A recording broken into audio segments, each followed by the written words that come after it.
Hello and welcome to this video about an automated note taker for your courses, and it is a system that immediately takes notes.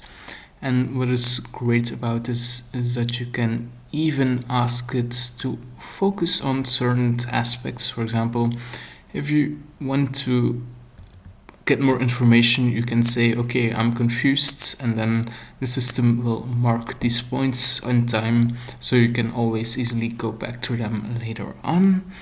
It even syncs with your Notion, so if you have all your course notes in Notion documents, it's a great way to stay organized.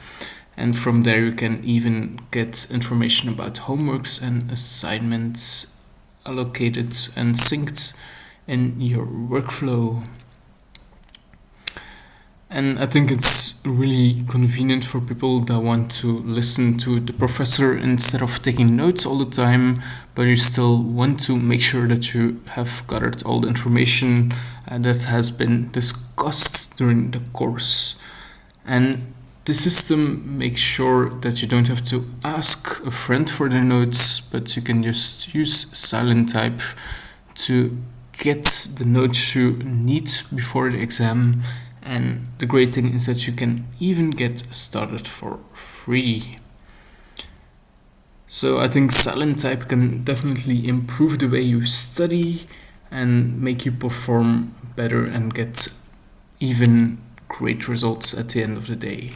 So that was a quick look at silent type. Thank you for watching. Subscribe for more and have a wonderful day ahead. Thank you.